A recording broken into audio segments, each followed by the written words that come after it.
Hello guys, once again it's Matt, and today we have another video. Thank you all the members, all the patrons. Make sure to subscribe. We are trying to hit 50k until the end of the year. Help me out there and let's get going. If you saw my video talking a little bit on the data mines that we had, the last data mine that I'm going to probably make about the dev server, right? You notice that there we kinda had the R-77 missile on the files. And also combine it with one of the latest leaks made by Olivia from, it was 9th of December, so it isn't that recent, but still, there she actually leaked the MLU F-16 and the ADF F-16s as well, together with the MX-1950, which is, I think, one of the tanks that we already got for the battle pass, I think, I don't remember, but still. Then a Type 85 2M that we got a similar thing. I don't remember exactly as well. The tanks are not my best thing ever, right? And also the last thing that she leaked that day was the AIM-120A. And I wanted to talk a little bit about both of these missiles and when we probably will see them, in my opinion. And also, how would they perform in the game? So, what are the R-77 and the AIM-120A? So, yeah, they are basically the first in the world to be this type of new generation of Fox 3 missiles. Of course, we had the Phoenix missile and the R-33 back in the day, but this was another thing. This was when the electronics and the digital stuff became so developed that they managed to actually add a transmitter, or basically just something emitting radiation, not only in the aircraft but also on the nose of the missile. With that, the missile can have its own active radar, not only a passive radar that it normally has, receiving radiation from bouncing back targets, radiation bouncing back from targets, that the radiation came from the mothership of the aircraft that it's firing the missile, but now it could also produce its own radiation to actually know where the target is, right?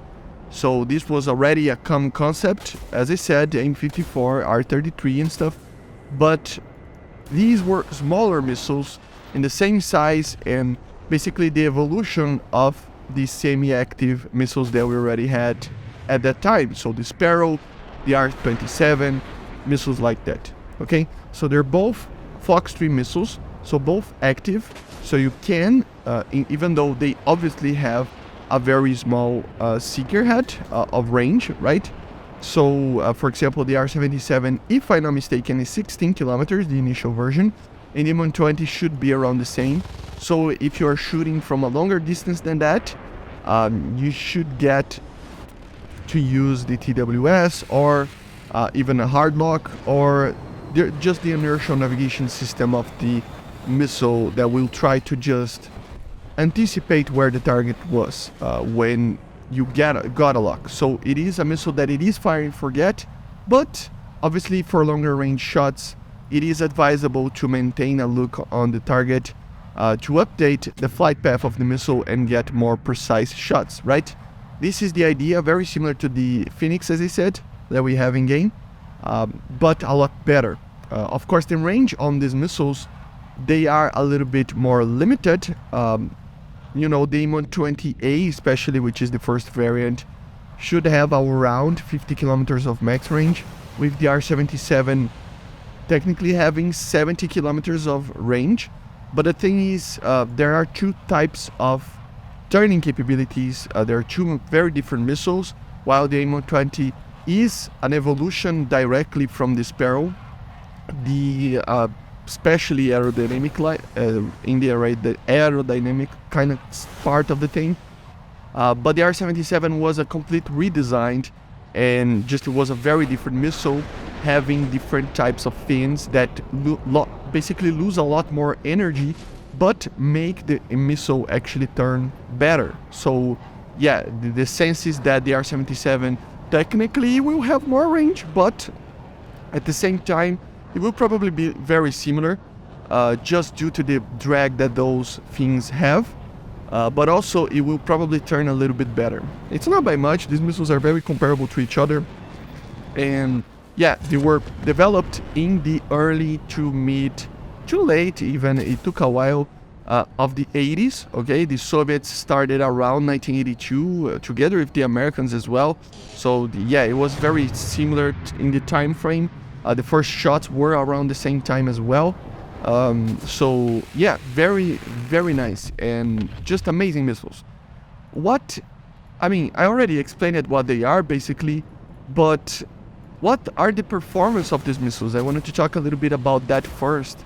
These missiles should have, as I said, the same kind of range that we already seen on the game with the AIM-7M, with the R-77, especially the ER, and it should be around 20 kilometers of effective range. These missiles are not very good at longer range shots. Once we get the R-77-1, the AIM-120C -7, I can't remember when they actually got the longer range version, but still, when we get this type of thing, yes, the range will be increased to around 40-50 kilometers of effective range even, but in these initial versions, it is about 20-30 kilometers, kind of same idea of an R-27ER, a little bit less maybe, same idea behind an AIM-7, so yeah, very good. In the turning capabilities, they are very similar to each other as well. The same type of basically thing will happen. The R-77, I think, is the one that we should talk a little bit more. As I said, it had around 30G limit of overload, with the target overload of the R-77 being around 12 Gs. So, for example, the target overload for the R-27ER was 8 Gs, even though it turned the same as 30 Gs. So the missiles, as I said, Gs are not the only thing. In other videos I mentioned that Gs are not the only thing that you need to worry about in a missile. And the R-77 is the great example of that. The limits for trying to evade the missile target, it is 4 Gs more than the R-27. And as you see, 12 Gs of overload, the target, it is, come on man, imagine trying to pull 12 Gs trying to avoid this thing. It's complicated. So yeah, these missiles are going to be OP. You will need to go cold to actually make it miss. And not only that, it could technically still, be, it still can get you. So yeah, it's a problematic missile, to be honest. It is very much a very powerful system. And AIM-120, yes, it is a lot harder to find information on it. It is a missile that it is very much classified, and it is hard to just find information on it. So I would just remain kind of saying that it is very much similar to the R-77. In some ways it is better, in some ways it's worse. And yeah, especially these earlier variants, in, for example, the CS, we have a lot more well-designed variants that would basically the C, right? That would be a lot harder to evade, but we will need something like the R-77-1 to actually be, comparable to that. So we're not going to talk too much about that. So yeah, AIM-120A or AIM-120B as well can be added. Remember, the B is basically the same missile, but provides an electric, erasable, programmable, read-only memory for software updates via field-level reprogramming. ECCM provisions added, and FMS sales continue throughout Lot 14. So basically, it is a little bit better on the software kind of side of things, but it's still very much the same missile. And what we can see using these missiles. Right now, we barely have anything that could have it. Of course, all the F-16s, ADFs, and obviously the MLU as well, they could use the MRAM, right, the AIM-120. But obviously, they are modifications from the 90s or close to the 90s for the F-16. So you can see the pattern in a bit that every aircraft that you will see that can receive these aircraft are normally from the 90s or close to the 90s. The MiG-29 also, especially the Russian one, the Soviet one, the German one never could use that. He got an upgraded engine on the upgraded radar to be able to actually use these missiles, and it became the 913S, or also known as the MiG-29S. So that one can also receive the R-77. And that's basically it. You know, the ADV obviously can have other modifications and can receive in the future, but that's pretty much it.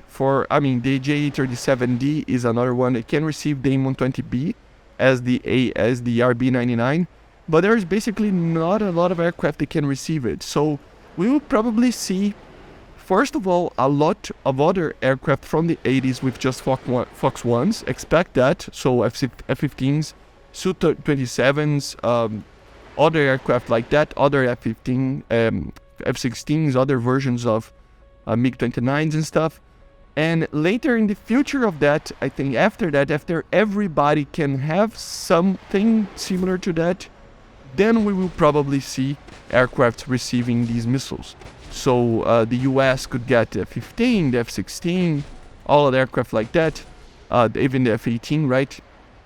Germany can receive the F-4F ICE, and obviously the Eurofighter in the far future.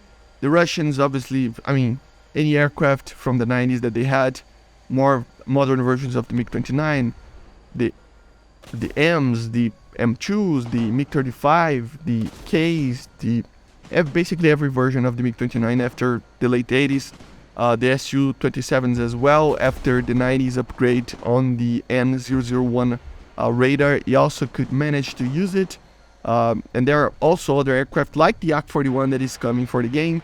The Britain can receive the Eurofighter as well, obviously, but also on other versions of the ADV, not other versions because it was upgraded, but I doubt that he will just add an upgrade for the ADV. They probably will add another aircraft.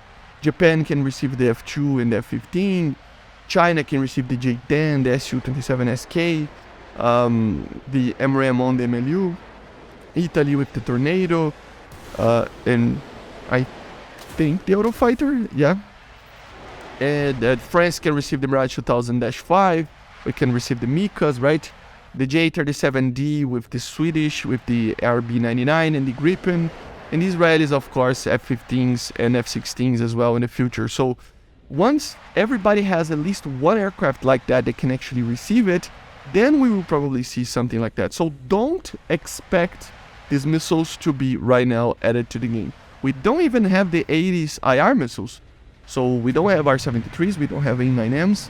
So to have something like an R-77 or AIM-120, yeah, it's going to take a while, a big while. Some friends of mine said that they think around this year, around the end of the year. I still doubt that. I think it's up to next year, maybe a little bit later than that. But who knows, right? We will need to wait. Probably won't be that long, maybe, but I think it's going to take a little bit of time anyway. But let me know in the comments what you think about the R-77 and the AIM-120. Do you think they are OP? Do you think they would break the game? Do you think they have a place in game right now or in the far future? Whatever you want to say it, leave it in the comments. I read every single one of them.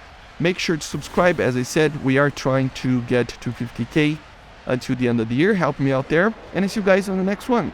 It is a controversial subject, but I think everybody agrees that we are not ready for the Fox 3s, modern Fox 3s, right?